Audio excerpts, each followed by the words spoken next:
Assalamualaikum warahmatullahi wabarakatuh. Nama saya Patricia Safranisa, kelas 4C, Prodi Ilmu Perpustakaan, dengan NIM 11210251000031. Di sini saya akan menjelaskan mengenai dinasti Umayyah.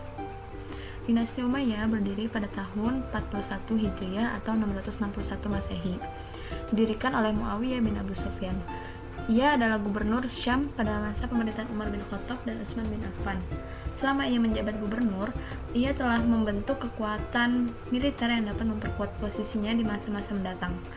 Ia tidak segan-segan menghamburkan harta kekayaan untuk merekrut tentara bayaran yang mayoritas adalah keluarganya sendiri. Bahkan pada masa Umar bin Khattab, ia mengusulkan untuk mendirikan angkatan laut, tetapi Umar menolaknya. Dan angkatan lautnya berhasil didirikan ketika pada masa pemerintahan Utsman bin Affan. Bani Umayyah adalah sebuah nama yang diadopsi dari nama salah seorang tokoh kabilah Quraisy pada masa jahiliyah, yaitu Umayyah bin Abdul Asyam bin Abdul Manaf al-Quraisy al-Amawi. Dinasti Umayyah ini dinisbatkan kepada Muawiyah bin Abi Sufyan ini, yang merupakan pembangun dinasti Umayyah dan juga khalifah pertama yang memindahkan ibu kota kekuasaan Islam dari Kufah ke Damaskus.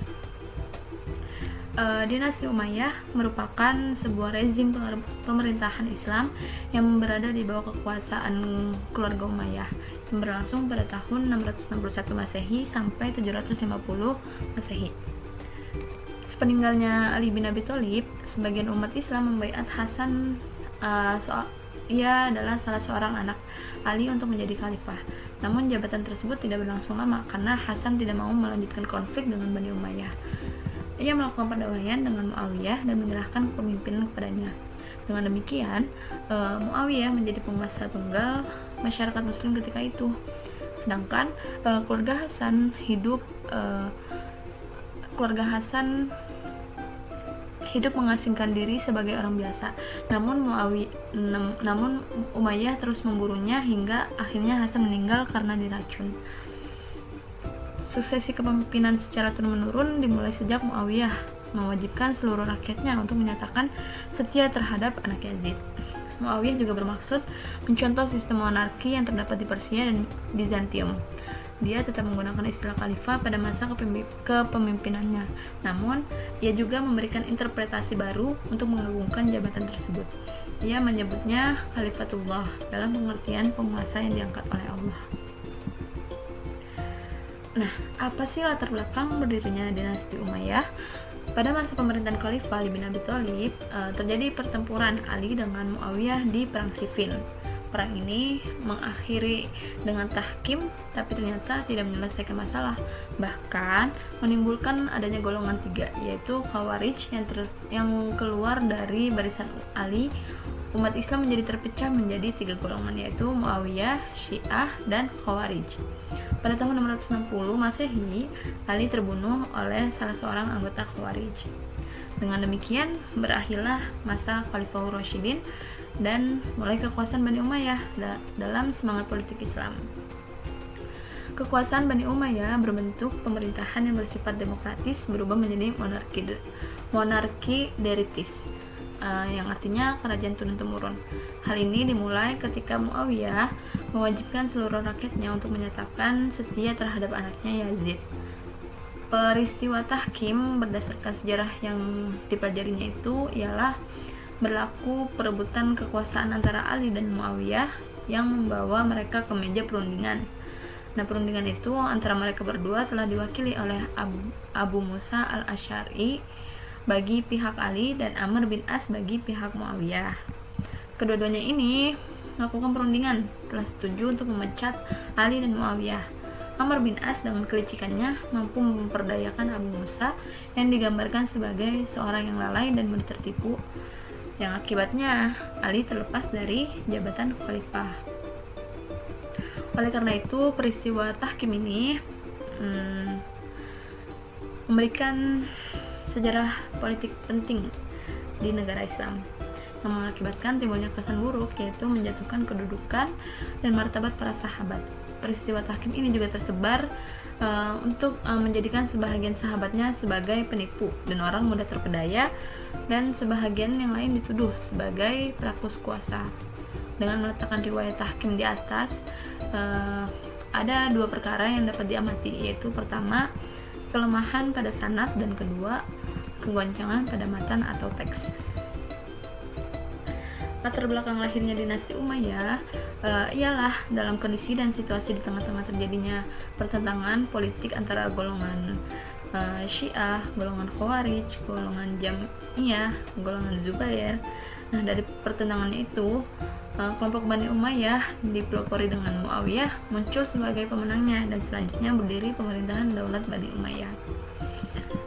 Corak politik suatu negara umumnya akan dipengaruhi oleh latar belakang berdirinya negara yang bersangkutan dan dipengaruhi oleh situasi saat berdirinya negara tersebut. Nah, Daulat Bani Umayyah ini juga lahir dikelilingi oleh musuh-musuhnya dari berbagai golongan. Makanya, kebijaksanaan politiknya menggunakan pendekatan keamanan atau militer agar kekuasaannya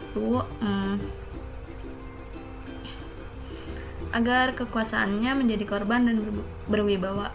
Muawiyah bin Abi Sufyan juga terkenal sifatnya yang mudah tertipu, tipu muslihatnya yang licik. Dia juga kepala angkatan perang yang mula-mula mengatur angkatan laut, dan ia pernah dijadikan sebagai Amir al-Bahar, yang artinya ia mempunyai sifat panjang akal, cendekia, lagi bijaksana, luas ilmunya, siasatnya juga terutama dalam urusan dunia. Ia juga pandai mengatur pekerjaan dan ahli hikmah. Muawiyah bin Abi Sufyan dalam membangun Daulah Bani Umayyah menggunakan politik tipu daya. Meskipun pekerjaan itu bertentangan dengan ajaran Islam, ia tidak gentar melakukan kejahatan. Pembunuhan adalah cara biasa, asal maksud dan tujuannya tercapai, menurut Abu Sufyan. Ketika ia baru memeluk Islam dan tunduk kepada Nabi Muhammad saat Fatu Makkah, meskipun begitu, Nabi Muhammad tetap memerankan Abu Sufyan sebagai pemimpin Mekah. Pada saat itu, ketika seluruh penduduk Mekah merasa ketakutan, Nabi Muhammad berkata bahwa barang siapa yang memasuki rumah Abu Sufyan, maka ia akan selamat, kata Muhammad. Artinya bahwa keberadaan Abu Sufyan ini adalah tetap pemimpin Mekah, meskipun ia tunduk kepada kepemimpinan Nabi Muhammad SAW. Pada masa kepemimpinan Rasulullah dan Khulafaur Rasyidin, Bani Umayyah ini tidak lagi sebagai kepemimpinan bangsa Arab. Pada saat itu, kepemimpinan Islam dan bangsa Arab itu tidak memerhatikan asal-usul kabilah dan kesukuan. Proses rekrutmen pemimpin didasarkan pada kemampuan dan kecakapan. Muawiyah bin Abi Sufyan diangkat oleh Umar bin Khattab sebagai gubernur Syria adalah karena kecakapannya. Ambisi Bani Umayyah untuk memimpin kembali muncul ketika mereka sudah mempunyai kekuatan besar. Dengan berbagai upaya, mereka juga menyusun kekuatan dan merebut kekhalifahan umat Islam. Usaha ini akhirnya berhasil setelah Hasan bin Ali mengundurkan diri dari jabatannya sebagai khalifah dan menyerahkan kepada Muawiyah bin Abi Sufyan yang dikenal dengan istilah Amul Jamaah. Terus siapa saja sih tokoh-tokoh penggagas terbentuknya dinasti Umayyah? Nah, tokoh-tokohnya adalah diakui disepakati oleh semua ahli sejarah bahwa sebab pembunuhan Utsman, menurut anggapan Muawiyah, Ali telah mengabaikan tanggung jawabnya melaksanakan hukuman qisas kepada pembunuh Utsman. Dengan itu, ia enggan untuk membaiat Ali dan taat kepadanya karena ia berpendapat hukum qisas perlu ditegakkan sebelum khalifah dibaiatkan. Sikap keengganan Muawiyah untuk membaiat Ali karena menunggu qisas dijalankan dan kegagalan beliau melaksanakan kedudukannya di Syam telah menjadikan Muawiyah dan para pengikutnya dari kalangan penduduk Syam pada pandangan Ali seperti sikap-sikap orang yang menentang khalifah. Ali berpendapat bahwa baiatnya telah sah dengan persetujuan para sahabat Muhajirin dan Ansor yang telah menghadiri ucapan baiat. Dengan itu, baiat tersebut mengikat orang-orang Islam yang berada di tempat yang lain. Oleh karena itu, Ali juga menganggap Muawiyah dan penduduk Syam bersama beliau sebagai pembangkang yang mau memberontak, sedangkan Imam sejak dibaiatkan sebagai khalifah dan beliau memutuskan untuk menundukkan dan mengembalikan mereka ke dalam jamaah walaupun dengan cara kekerasan. Memahami dari perselisihan tersebut menjelaskan sejauh mana kesilapan riwayat yang tersebar tentang peristiwa tahkim yang menggambarkan dua orang perundingan. Kedua-dua perunding itu dilantik untuk menyelesaikan perselisihan antara Ali dan Muawiyah, bukan untuk menentukan siapakah yang lebih layak untuk jabatan khalifah, tapi untuk menentukan pembicara itu berkenan dengan menjatuhkan hukuman kepada pembunuh-pembunuh Utsman. Sedikit pun tidak berkaitan dengan urusan khalifah. Apabila dua orang perunding itu mengabaikan dan meninggalkan persoalan asas ini, yaitu maksud diadakan tahkim, dan mereka memutuskan persoalan khalifah sebagaimana yang didakwa oleh riwayat tersebut, berarti mereka tidak memahami substansi perselisihan dan tidak mengetahui persoalan dakwaan, dan ini suatu perkara yang hampir mustahil. Muawiyah telah ditugaskan untuk mentadbirkan Syam sebagai wakil bagi pihak Umar bin Khattab, dan Syam terus berada di bawah pentadbirannya sehingga Umar meninggal dunia. Kemudian Utsman menjadi khalifah dan beliau melanjutkan jabatan Muawiyah. Apabila Utsman dibunuh dan Ali menjadi khalifah, beliau tidak melanjutkan jabatan Muawiyah, di mana jabatan tersebut terlepas dari sebab berakhirnya pemerintah khalifah yang telah melantiknya.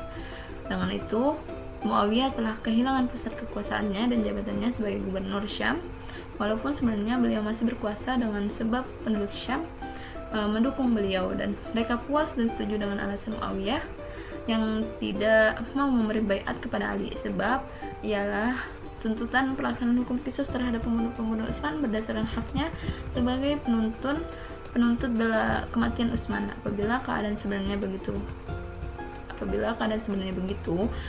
keputusan berunding itu menurut riwayat tersebut memberi maksud memecat Ali dan Muawiyah.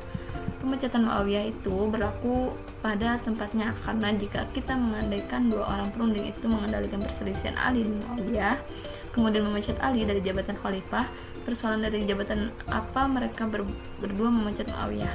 Adakah mereka berdua boleh memecat Muawiyah dari hubungan keluarga dengan Utsman atau menghalangi dari menuntut bela kematian Utsman?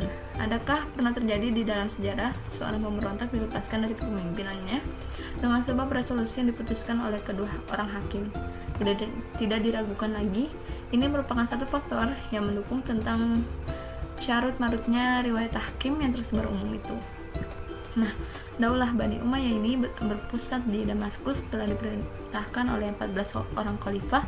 Namun di antara khalifah tersebut yang paling menonjol adalah Khalifah Muawiyah bin Abu Sufyan, Abdul Malik bin Marwan, Walid bin Abdul Malik, Umar bin Abdul Aziz, dan Hisham bin Abdul Malik.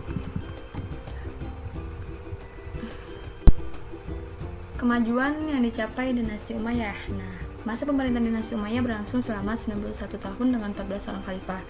Berbagai kemajuan telah diperoleh pada masa dinasti ini dalam bidang administrasi. Misalnya, telah terbentuk berbagai lembaga administrasi pemerintahan yang mendukung tambuk pimpinan dinasti Umayyah. Banyak terjadi kebijaksanaan yang dilakukan pada masa ini, diantaranya pemisahan kekuasaan, pembagian wilayah, bidang administrasi pemerintahan, organisasi keuangan, dan yang lainnya. Samping itu juga melakukan ekspansi teritorial pemerintah dinasti Umayyah, menaruh perhatian dalam bidang pendidikan, memberikan dorongan yang kuat terhadap dunia pendidikan dengan menyediakan sarana dan prasarana. Hal ini juga dilakukan agar para ilmuwan, para seniman, dan para ulama mau melakukan pengembangan bidang ilmu yang dikuasainya, serta mampu melakukan kaderisasi ilmu. Di antara ilmu pengetahuan yang berkembang pada masa ini, ilmu agama, ilmu sejarah, ilmu geografi, dan ilmu yang lainnya. Khalifah Al-Walid mendirikan sekolah kedokteran. Ia melarang para penderita kusta meminta di jalan. Bahkan Khalifah menyediakan dana khusus bagi para penderita kusta. Pada masa ini sudah ada jaminan untuk sosial bagi anak-anak yatim dan anak terlantar. Mawali berasal dari maula, budak tawanan perang yang sudah dimerdekakan. Dalam perkembangan selanjutnya, Mawali diperuntukkan bagi bangsa non-Arab. Dengan demikian, berbagai perkembangan ilmu pengetahuan terjadi pada pemerintahan dinasti Bani Umayyah mengalami kehancuran pada masa kepemimpinan Khalifah Walid bin Yazid karena terjadi peperangan yang dilakukan oleh Bani Abbas yang terjadi pada tahun 132 Hijriah atau 750 Masehi. Sekian dari saya, kurang lebihnya mohon maaf. Wassalamualaikum warahmatullahi wabarakatuh.